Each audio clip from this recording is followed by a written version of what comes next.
Assalamualaikum warahmatullahi wabarakatuh. Baik, kita bertemu kembali dalam mata kuliah statistik matematika. Sebelumnya kita sudah mempelajari tentang distribusi peluang diskrit. Dia ada beberapa distribusi, kemudian di sini kita mempelajari melanjutkan tentang distribusi peluang kontinu.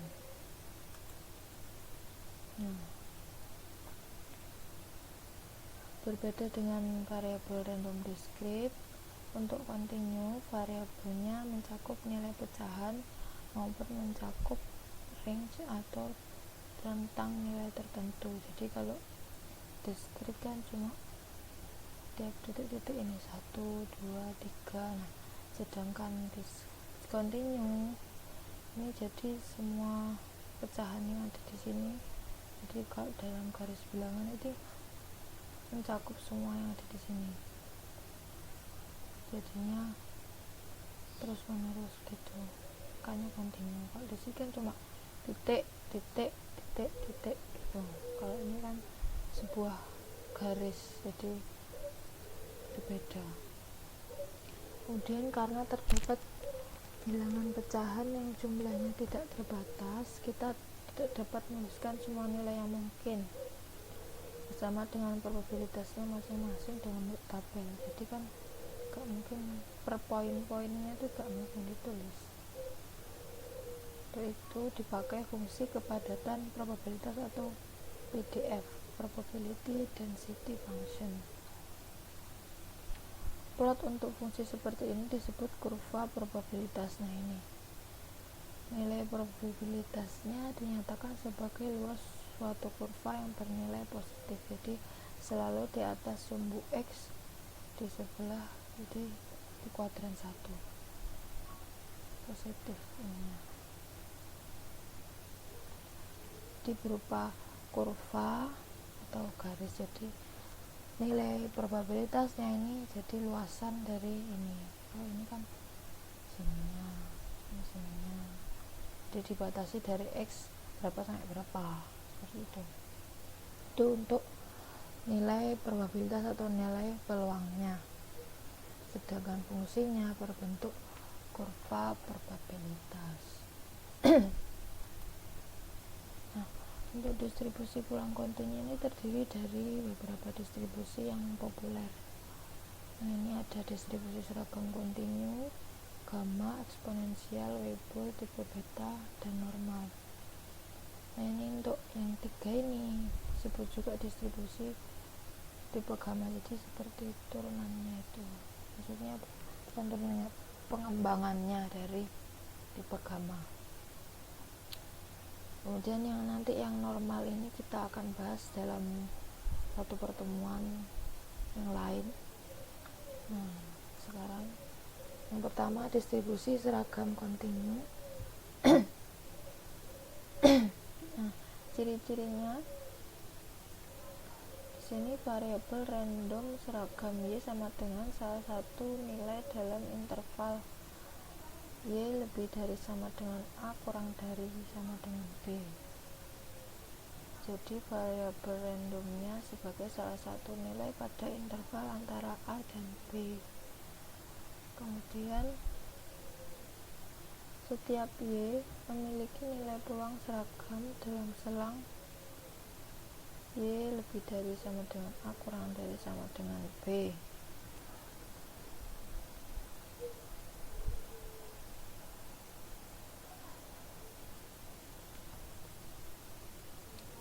Kemudian diberikan oleh, nah ini untuk rumusnya, Fy sama dengan 1 per B min A jika nilai Y nya itu antara A dan B. Kemudian Fy nya sama dengan 0 jika Y nya bernilai lainnya. Jadi untuk Y pada nilai A antara A dan B, dia menggunakan fungsi ini. Sedangkan di luar itu, di luar ini dia nilainya 0. Nah, ini untuk rata-rata dan variansnya, rumusnya ini A plus B per 2, dan variansnya B min A kuadrat per 12. Nah ini untuk grafiknya. Jadi ini fungsinya seper B min A ini antara A dan B. Nah ini untuk nilainya Y nya antara A dan B, sedangkan di luar itu berarti dia nilainya 0. Ini contoh soal atau studi kasus. Sebuah mesin roll menghasilkan lembaran baja dengan ketebalan berkisar antara 150 hingga 200. Jadi Y-nya antara 150 sampai 200. Tentukan fungsi distribusi peluang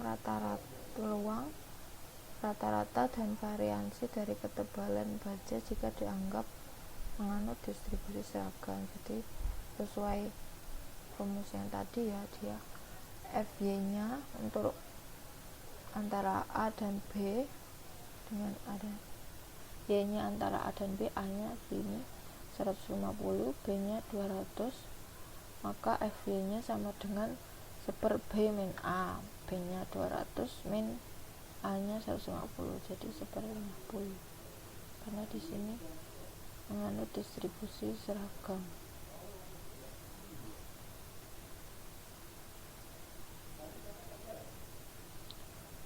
Kemudian ya ini sebagai nilai peluangnya, peluang ketebalan baja yang mungkin di antara ini seper 50. Kemudian untuk rataannya ini mu A plus B per 2 150 plus 200 per 2 sama dengan 175. Ini untuk rataannya. Sedangkan variansnya kita masukkan B min A kuadrat per 12 200 min 150 kuadrat per 12 sama dengan 25 per 6. Jadi ini sebagai peluang, distribusi peluang, kan saya menggunakan distribusi seragam. Kemudian mu atau rataan dan varians. Selanjutnya distribusi gamma. Di sini muncul dalam penerapan, kemudian nama gamma diperoleh karena adanya relasi distribusi. Kemudian distribusi gamma ini diaplikasikan dalam lamanya waktu untuk menyelesaikan pekerjaan dan sering diterapkan dalam teori antrian dan teori reliabilitas. Dalam teori antrian dan teori reliabilitas digunakan fungsi gamma. Nah, sini rumusnya tau alfa integral dari 0 hingga sampai tak hingga X pangkat alfa min 1 dikali eksponen pangkat min X dx. Dengan alfa sama dengan n, maka tau n sama dengan n min 1 faktorial. Nah, ini untuk grafik dari fungsi kepadatan distribusi gamma.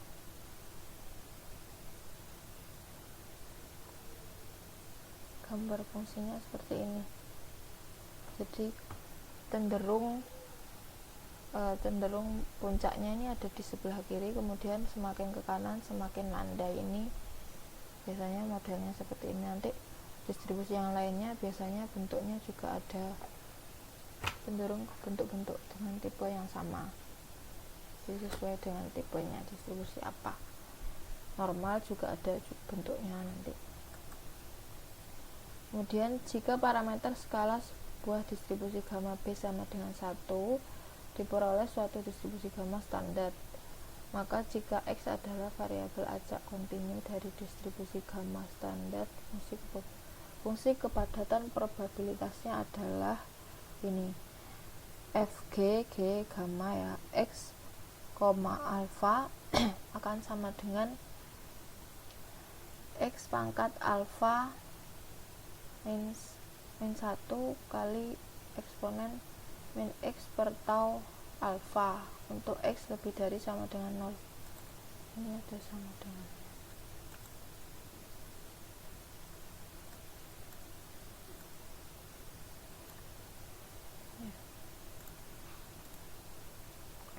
kemudian untuk dia akan sama dengan 0 untuk X yang lainnya. Nah, sedangkan fungsi distribusi kumulatifnya ini, jadi ini secara kumulatif, jadi totalnya gitulah. Peluang X lebih dari X besar, ini untuk fungsi gamma yang kumulatif, sama dengan integral 0 sampai X untuk T pangkat alfa min 1 dikali E pangkat min T per tau alfa dt. Nah, fungsi ini dapat digunakan untuk menghitung probabilitas dari distribusi gamma yang tidak standar, karena untuk sebuah variabel ajak kontinu X yang memiliki distribusi gamma dengan parameter alfa dan beta berlaku hubungan ini.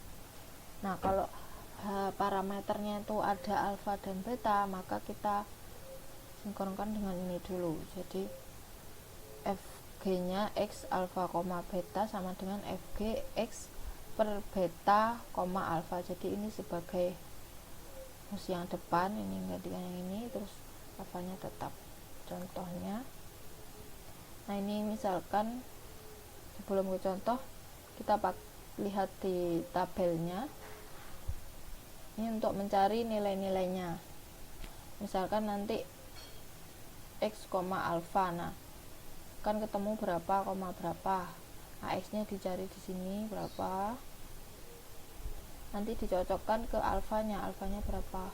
Misalkan Fg 3,7 berarti 3, terus kita paskan dengan yang 7. Nah, 7 berarti ini dia nilai Fg nya sama dengan 0,0335. Nah, itu untuk gamma.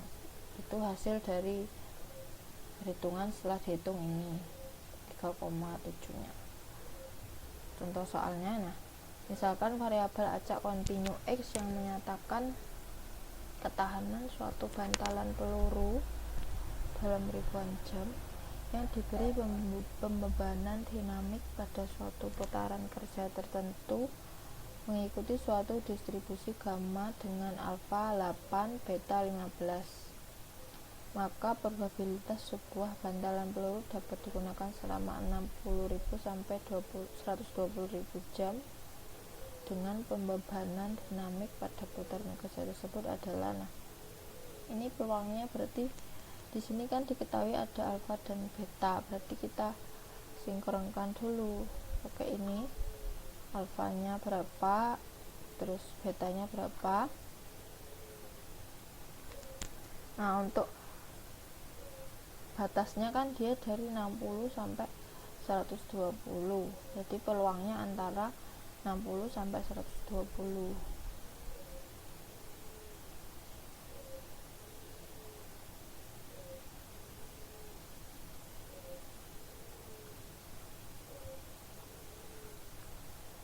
Kemudian kan peluangnya karena antara, berarti dia yang besar dikurangi yang kecil kan, jadi peluang yang X kurang dari 120 dikurangi peluang yang kurang dari 60, maka ini untuk ini Fg nya 120, alfa beta, ini juga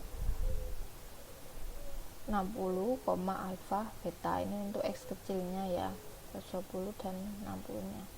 Nah, karena ada alfa beta, kita ubah tadi kan X per beta, jadi 120 per 15,8, yang ini 60 per betanya 15,8. 120 dibagi 15 kan hasilnya 8, ini juga 60 bagi 15 hasilnya 4, di F 8,8. jadi kita cari di tabel untuk gamma 8,8, mencari 8,8. Jadi ya ini ya, ini atasnya ini digabung ya hasilnya, cuma gak cukup, jadi saya pecah. Jadi 8 di sini, yang 8 0,5470. Nah, ini sama. Kemudian yang kedua Fg 4,8, 4 terus 8 nya 0,0511. Nah, ini tinggal dikurangkan sama dengan 0,4959. Jadi peluang pantalan peluru dapat digunakan antara 60.000 sampai 120.000 jam sebesar ini 0,4959. Jadi kan gamma berarti tentang waktu, tentang waktu biasanya atau teori antrian. Ini sampai sini bisa dipahami ya.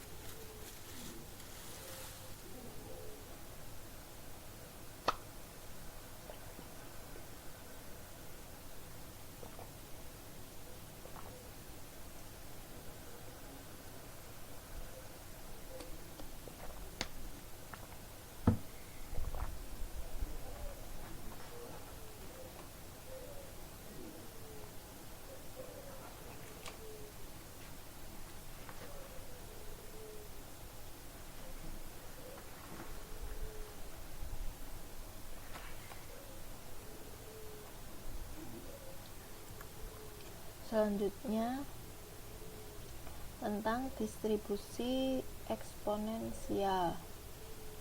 Ciri-cirinya, jika suatu peristiwa terjadi dalam konteks proses Poisson, kemarin Poisson ya masih ingat,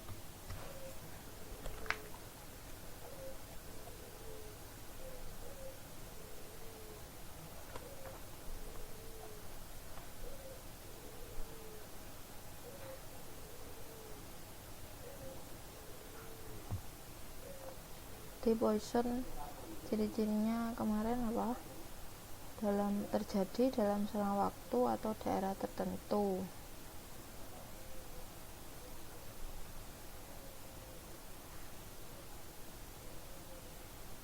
Kemudian peluang terjadinya sukses tunggal dalam waktu yang amat pendek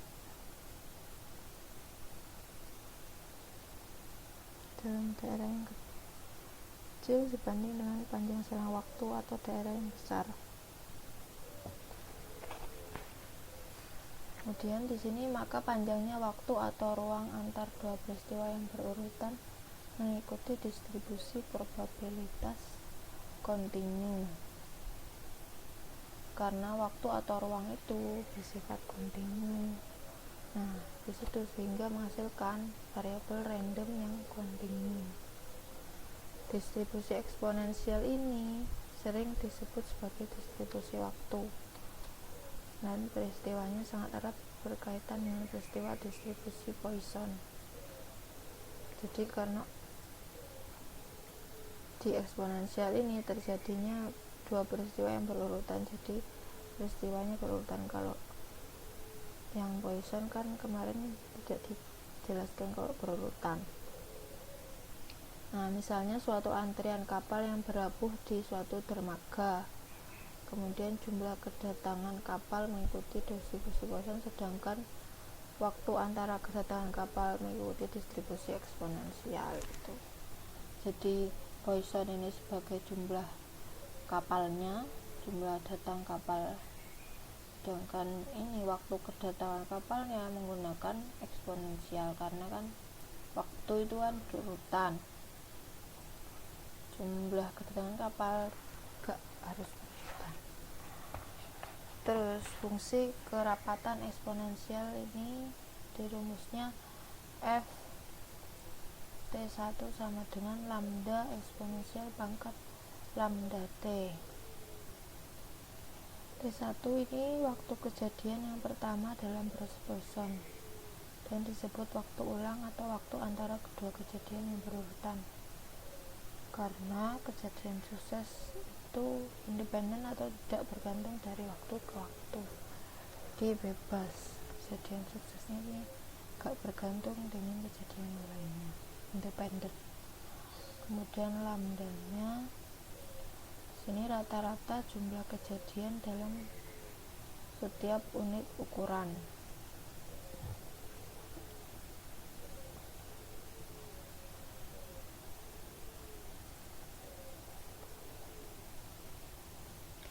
Kemudian untuk rataannya T1 diberikan dengan mu T1 sama dengan 1/, lambda.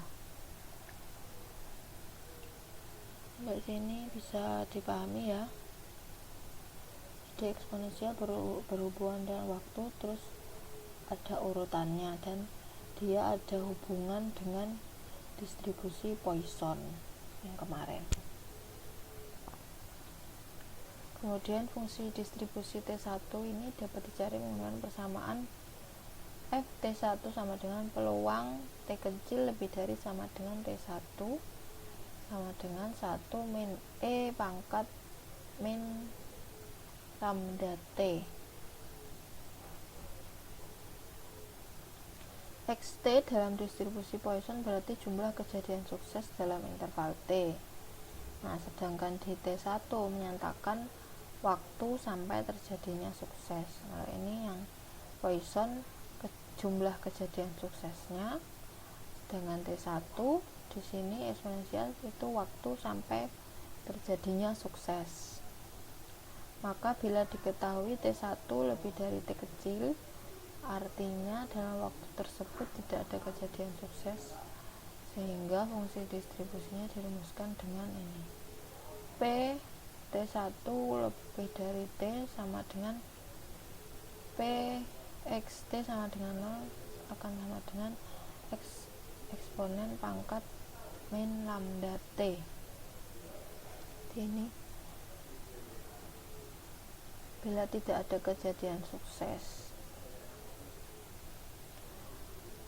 Kemudian contoh soal, di sini ada studi kasus dari arsip mengenai gempa di suatu tempat selama periode tahun 1836 sampai 1961. Diketahui terjadi 16 gempa yang berskala intensitas 6 atau lebih. Jika gempa dengan intensitas tinggi tersebut diasumsikan mengikuti distribusi Poisson, tentukan berapa peluang bahwa gempa-gempa setinggi ini akan terjadi lagi 2 tahun mendatang. Kemudian pertanyaan kedua, berapa peluang tidak akan terjadi gempa dengan intensitas setinggi ini dalam 10 tahun mendatang.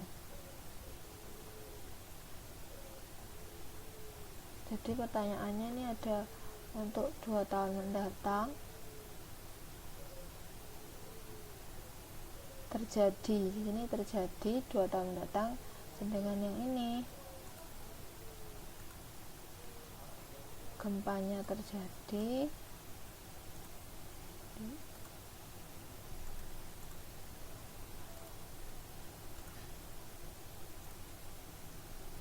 gempa terjadi 2 tahun, terus ini tidak akan terjadi.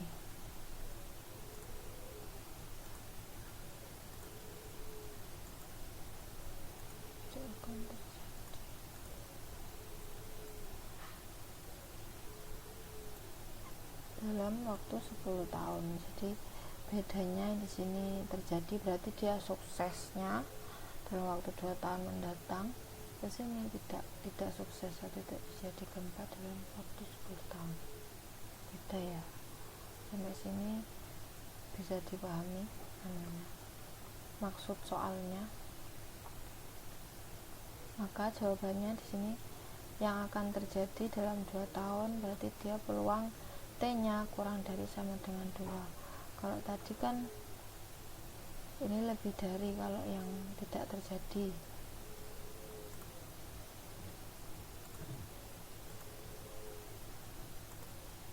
Kalau terjadi T-nya lebih dari, kalau yang terjadi dia kurang dari. Maka P T1 kurang dari 2 sama dengan 1 min E pangkat min lambda T. Untuk lambdanya tadi kan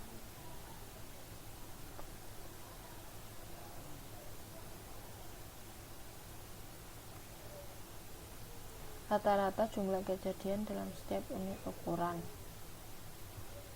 Jadi rata-ratanya kan tadi kan terjadi 16 gempa dalam waktu ini tahun. Jadi 16 dibagi dalam waktu berapa tahun. terus dibagi hasilnya 0,128 gempa per tahun. Jadi peluangnya tinggal dimasukkan lambdanya, T nya 2, hasilnya ini 0,226. Kemudian yang B, peluang tidak akan terjadi gempa dalam waktu 10 tahun.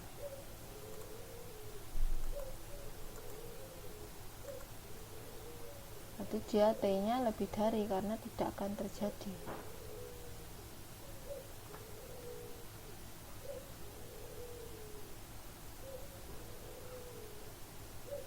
Satu min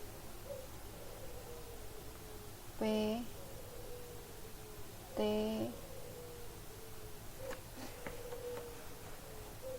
jadi 1 dikurangi peluang yang kurang dari 10 tahun. Nah, kurang dari 10 tahunnya berapa?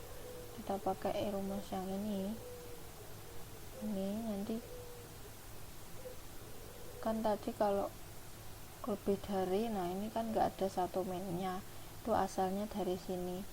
1 min peluang terjadinya sukses, jadinya ini peluang terjadinya gagal atau tidak terjadi gempa. Di 1 min ini dirumuskan jadi T nya dibagi 10, jadi hasilnya pangkat ini sama dengan 0,278. Jadi bedanya kalau terjadi dia 1 min dia kurang dari 2, terus kalau terjadi berarti dia lebih dari tahun yang dicari.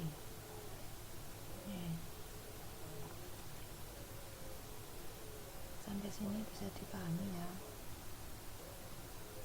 semoga bisa paham, gak bingung. Oke, segitu saja.